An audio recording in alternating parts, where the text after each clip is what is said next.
चलो क्वेश्चन कर रहे थे। लास्ट क्वेश्चन क्या किया था हमने? आर और 2r होगा, ठीक है। सेम क्वेश्चन है ना। जहां पे पॉइंट P है वहां पे हमें क्या करना है? नेट मैग्नेटिक फील्ड निकालना है। तो नेट मैग्नेटिक फील्ड निकालना है, उसी में हम क्या कर रहे हैं? आगे प्रोसीड कर रहे हैं। कितने क्वेश्चन हो चुके थे टोटल? 6 हो गए थे, ठीक है। 7th है,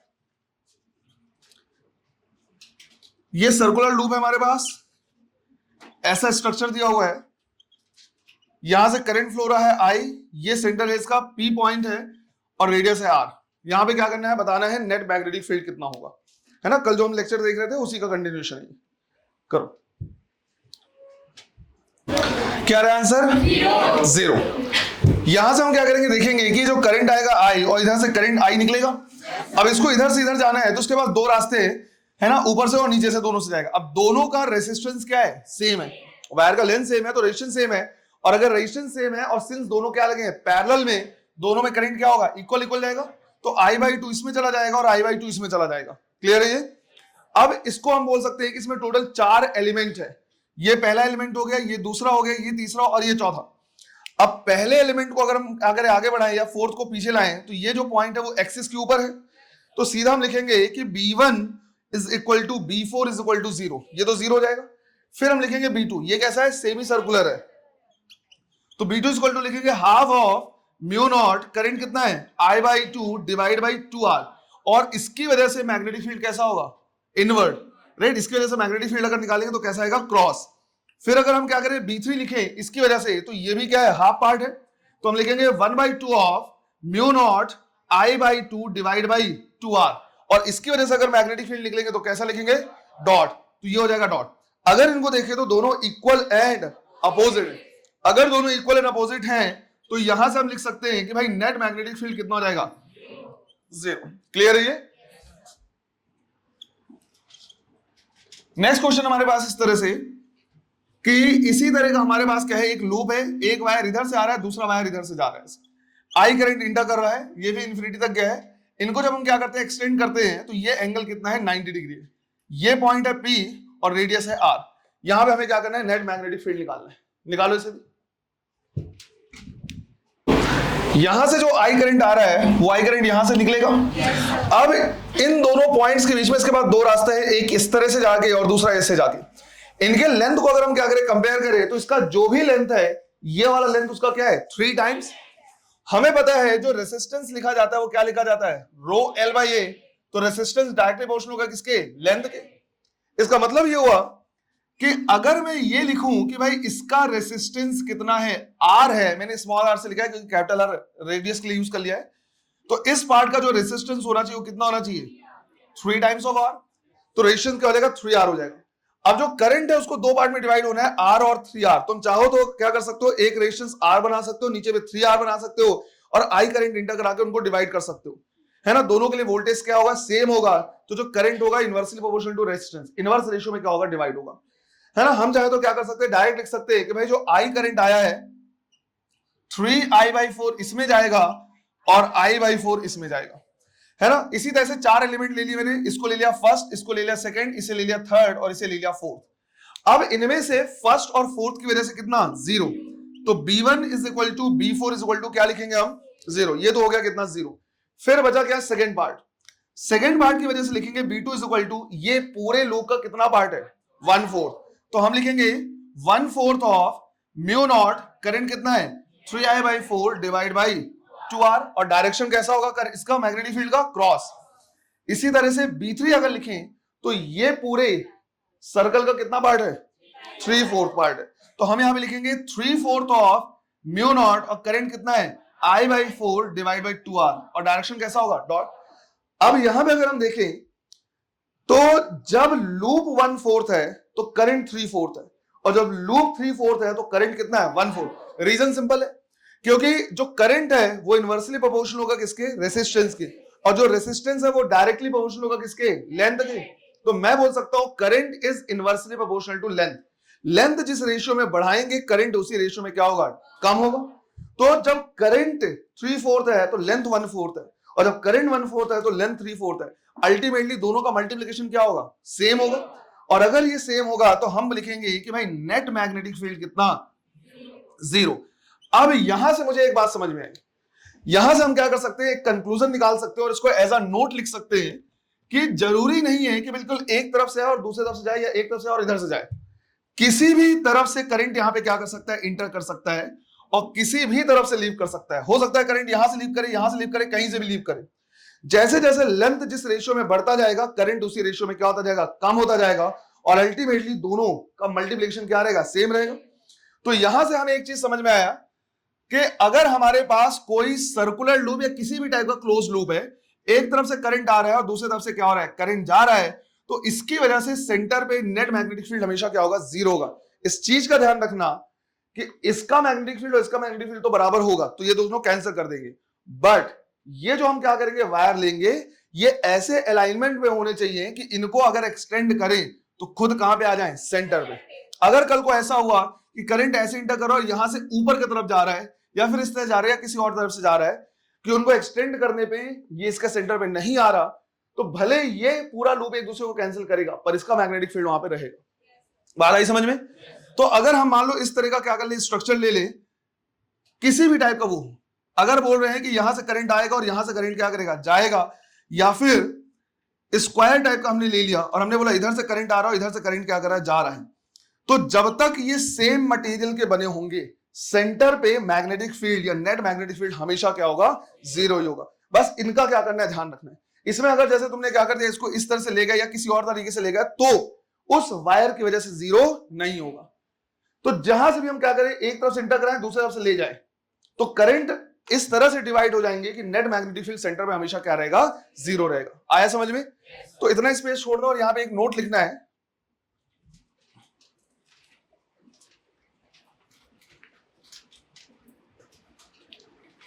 if current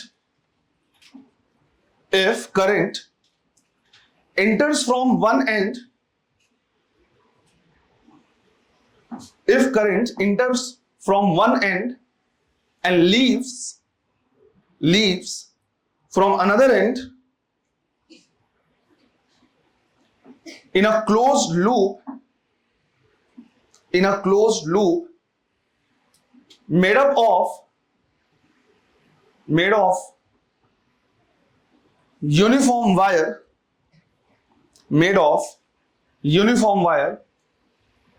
then the net magnetic field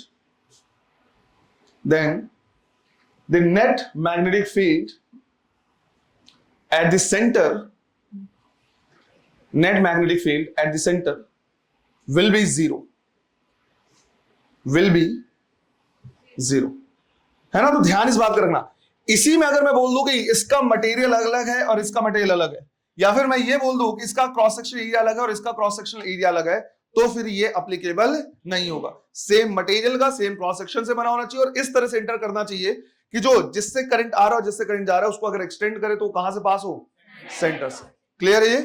चलो नोट कर लो इसे। नेक्स्ट क्वेश्चन लिखना है, A circular loop has magnetic field B. A circular loop has magnetic field B at its center.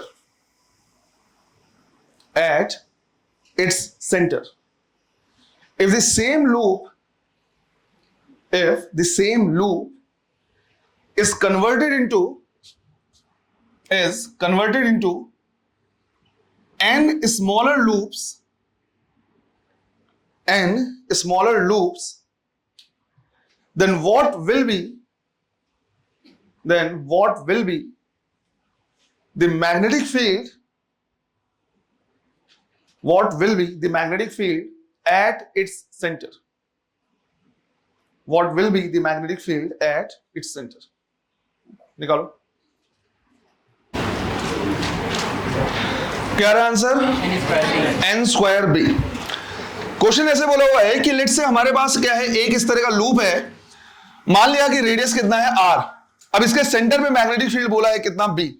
अब दो ही चीज गिवन है कि मैग्नेटिक फील्ड सेंटर पे है b और इसको कन्वर्ट कर दिया किसमें, n स्मॉल लूप में, तो आंसर भी उसी के फॉर्म में देना पड़ेगा। पर पहले b का मीनिंग लिख लेते हैं, तो b यहां पे लिखेंगे क्या, mu naught I divide by 2r, पहले इतना है। फिर ये बोला हुआ है कि इसी को हमने क्या किया, स्मॉलर लूप्स में कन्वर्ट कर दिया है, तो मान लिया हमने एक इसको छोटे छोटे n लूप्स में हमने क्या कर दिया, कन्वर्ट कर दिया है। तो ये हो गया क्या, n लूप्स, और इसका रेडियस क्या हो जाएगा, कम हो जाएगा। अब अगर इसके लिए मैं मैग्नेटिक फील्ड लिखूं तो मैं लिखूंगा B dash is equal to mu not NI divide by 2R, है ना। R क्या रखेंगे, स्मॉल वाला, पर मुझे क्या करना है, चेक करना है इन टर्म्स ऑफ B, तो स्मॉल r की वैल्यू निकालनी होगी। अब अगर मुझे स्मॉल r की वैल्यू निकालनी है तो समझो जितना लेंथ इसका है इसका भी इंटायर लेंथ वही है, सेम वायर से एक लूप बनाया था और उसी वायर से हमने क्या किया, n लूप बनाया हुआ है। तो हम कहेंगे जितना लेंथ इसका है और इसका लेंथ कितना है 2/r, उतना ही लेंथ इस पूरे का होगा। इसका लेंथ कितना है n टाइम्स 2 स्मॉल r, ये कैंसिल हो जाएगा और स्मॉल r की वैल्यू कितनी हो जाएगी, कैपिटल R बाई n। मतलब जितने टाइम्स तुम नंबर्स बढ़ाओगे रेडियस उतने ही टाइम्स क्या हो जाएगा, कम हो जाएगा। तो यहां पे अगर हम क्या करेंगे, पुट करेंगे तो हम लिखेंगे mu not NI divide by 2 और स्मॉल r की जगह पे क्या लिखेंगे, कैपिटल R बाई n। तो capital R divide by n लिखेंगे, n ऊपर चला जाएगा तो हो जाएगा n square mu naught I divide by 2R, और mu naught I by 2R को रिप्लेस किया जा सकता है किससे, B से। तो हमारा आंसर आ जाएगा सीधा सा B dash is equal to n square B। इसको क्या करना है, याद ही रखना है, इस पैटर्न का क्वेश्चन कई बार पूछा हुआ है ना। यहां पे जो मैग्नेटिक फील्ड होगा n टाइम्स बढ़ जाएगा, n स्क्वायर टाइम्स बढ़ जाएगा। n टाइम्स बढ़ा है because of number of loops, और n फर्दर टाइम्स बढ़ा है क्योंकि जो वो है रेडियस है वो n टाइम्स कम हो गया है। इसी तरह से अगर बोलेगा इसका मैग्नेटिक फील्ड B है ना, n लूप्स का मैग्नेटिक फील्ड B है, इसको हमने सिंगल लूप में कन्वर्ट कर दिया तो मैग्नेटिक फील्ड क्या हो जाएगा, तो B divide by n square, उतने टाइम्स क्या हो जाएगा, कम हो जाएगा। क्लियर है ये, चलो नोट कर लो इसे। नेक्स्ट क्वेश्चन लिखना है, an electron makes 3 into 10 to the power 5 revolution, 3 into 10 to the power 5 revolution per second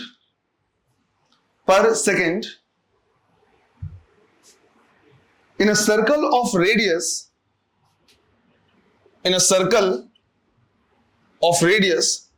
0.5 angstrom. 0.5 angstrom. Full stop. Find the magnitude of magnetic field. Find the magnitude of magnetic field at the center of circle. Magnitude of magnetic field at the center of circle. करो -10 Tesla. बिल्कुल simple question है। ये क्या दिया हुआ वैसे, ये क्या दिया हुआ है, 3 into 10 to 5 रेवोल्यूशन पर सेकंड फ्रीक्वेंसी। तो ये क्या है, उसकी फ्रीक्वेंसी है। अब इसका दोनों पार्ट हमने किया हुआ है। सिंस सर्कुलर लूप में क्या कर रहा है, रोटेट कर रहा है, फॉर्मूला क्या होगा, mu not I divide by 2r। और ये पार्ट भी हमने किया है कि अगर कोई इलेक्ट्रॉन क्या करे, सर्कुलर लूप में घूमे तो करंट कितना जनरेट होगा। करंट हमने देखा है E डिवाइड बाई टी। तो यहां पे हम क्या कर सकते हैं, इसको लिख सकते हैं mu naught divide by 2r, और करंट को लिखा जा सकता है charge divide by time, right. Charge divide by time period, या फिर चार्ज 1 अपॉन टाइम पीरियड को क्या लिख सकते हैं, फ्रीक्वेंसी। तो ये हो जाएगा क्या, ई न्यू। बस वैल्यू पुट करना है, आंसर निकालना है। तो म्यू नॉट की वैल्यू कितनी, 4 pi into 10 to power -7। Charge of electron 1.6 into 10 to power -19। Frequency given है 3 into 10 to power 5 divide by 2, और रेडियस गिवन है 0.5 एंगस्ट्रॉम। तो 0.5 इंटू 10 टू पावर -10। तो ये तो वैसे भी 1 हो गया। 4 पाई कितना, 12.5। 12.5 को 1.6 से मल्टीप्लाई करोगे एग्जैक्टली 20 आएगा। 20 इंटू 3 60, ये हो गया 60। ये ऊपर जाएगा तो कितना होगा, 15। 15 यहां पे क्या बचा, -4। -4 और -7 कितना, -11। तो 60 इंटू 10 टू पावर -11, या फिर 6 into 10 to power -10 tesla. Next question लिखना है, 2 circular coils of radii 5 centimeter and 10 centimeter, 5 centimeter and 10 centimeter carries equal current of 2 ampere. The coils have 50 and 100 turns 50 and 100 turns respectively, and are placed in such a way,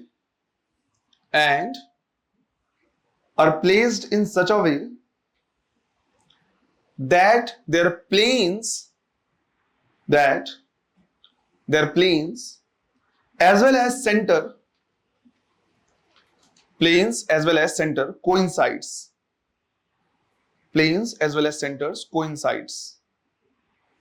Full stop. Find the magnitude of magnetic field.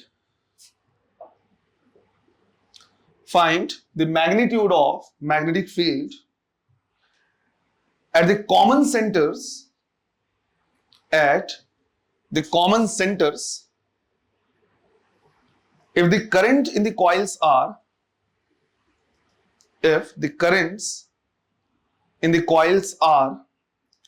पहला, in the same sense,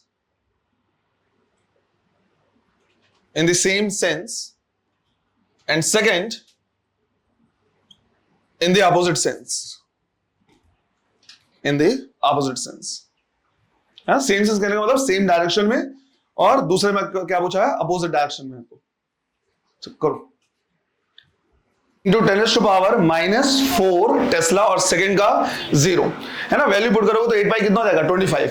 तो वैसे लिख सकते हो। देखो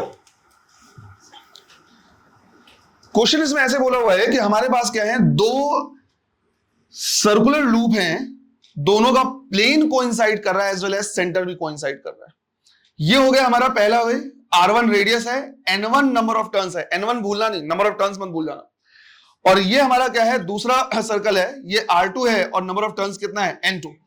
पहले हम दोनों में क्या करें, इंडिविजुअली देख ले रहे हैं, है ना। दोनों में जो करंट फ्लो हो रहा है वो कितना हो रहा है, 2 एम्पियर और 2 एम्पियर, है ना। दोनों में सेम करंट फ्लो हो रहा है। पहले हम क्या कर रहे हैं, देख रहे हैं B1। तो B1 इज इक्वल टू हम लिखेंगे μ0 N1 I divide by 2R1।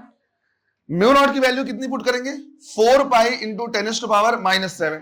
Number of turns कितने हैं, 50, मल्टीप्लाइड बाई करंट कितना है, 2 ampere, divide by 2 into radius 5 centimetre है, तो क्या लिखेंगे, 5 into 10⁻⁻²।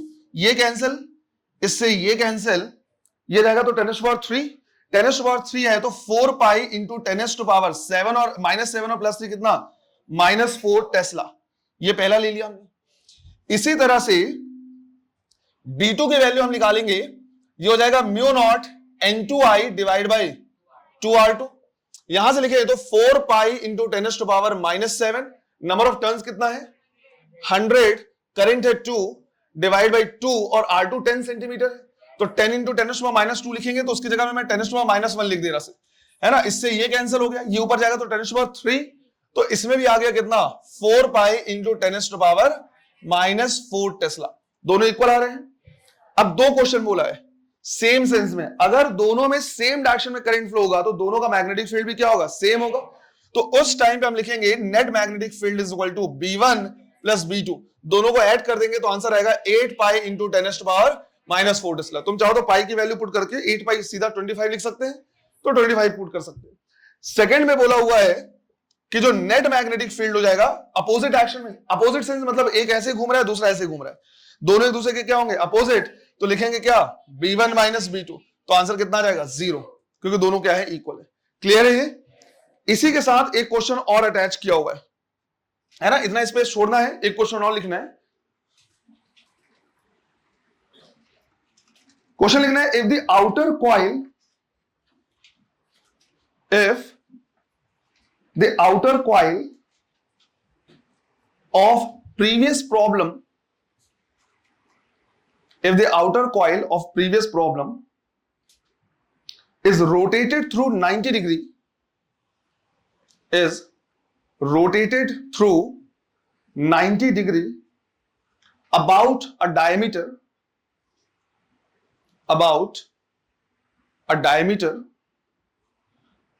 then what would be